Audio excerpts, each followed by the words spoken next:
রাসূল সাল্লাল্লাহু আলাইহি ওয়াসাল্লাম বলছেন, নিয়ামাতান মাকবুনুন ফীহিমা কাসীরুম মিনান নাস, দুইটি অনুগ্রহ ছিল আল্লাহর পক্ষ থেকে, মানুষ তাতে ধোঁকায় পড়েছে। আল্লাহর পক্ষ থেকে ছিল দুইটি অনুগ্রহ, মানুষ তাতে ধোঁকায় পড়েছে। অনুগ্রহ এক, as-sihhatu, শরীরের সুস্থতা। আমি মানুষকে শরীরের সুস্থতা দান করেছি, আমাকে একটু জানবে বুঝবে এই জন্য, কোরআন তেলাওয়াতের জন্য, একটু হাদিস পড়ার জন্য, সুবহানাল্লাহ আলহামদুলিল্লাহ বলার জন্য।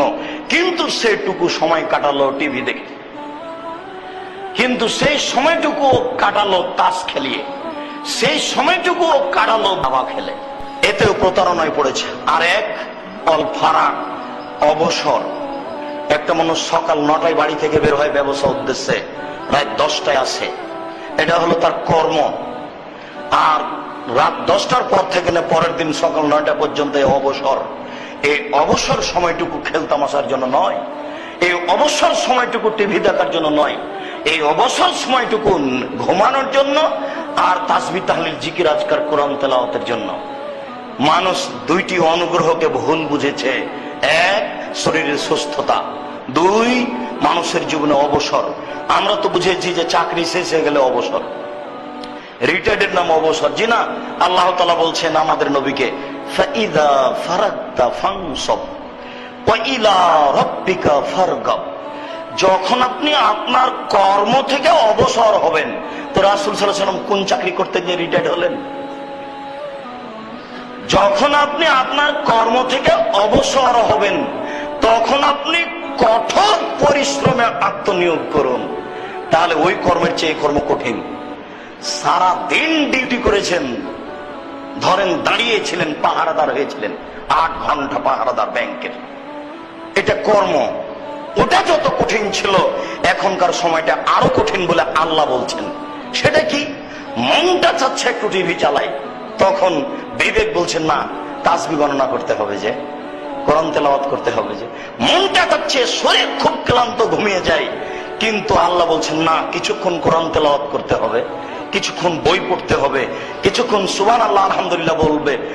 দেখেন আল্লাহ কেন বললেন ফাইযা ফারাগতা ফানসব, যখন আপনি অবসর হবেন তখন আপনি কঠোর পরিশ্রমে আত্মনিয়োগ করুন। আপনাকে আমি বুঝাতে পারছি না, আপনার কর্মের চেয়ে আল্লাহ ইবাদতে যেটা লাগবেন এটা বেশি কঠিন। ওটা ছিল আপনার জীবনের কর্ম উপার্জনের জন্য, ওটা যত কঠিন, ইবাদতের বিষয়টি তার চেয়ে অনেক অনেক অনেক বেশি কঠিন।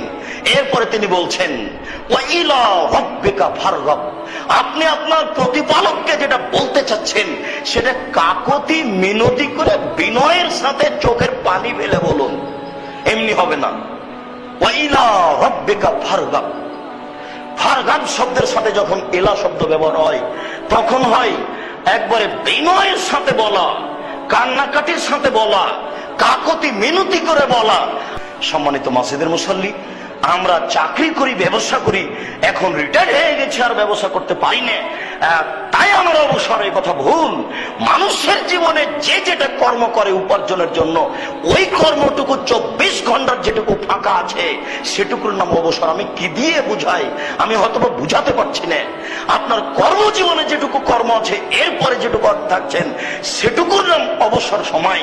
রাসূল সাল্লাল্লাহু আলাইহি ওয়াসাল্লাম বলছেন যে আল্লাহ তাআলার পক্ষ থেকে মানুষের জীবনে ছিল দুইটা আল্লাহর অনুগ্রহ, মানুষ তা ভুল বুঝলো।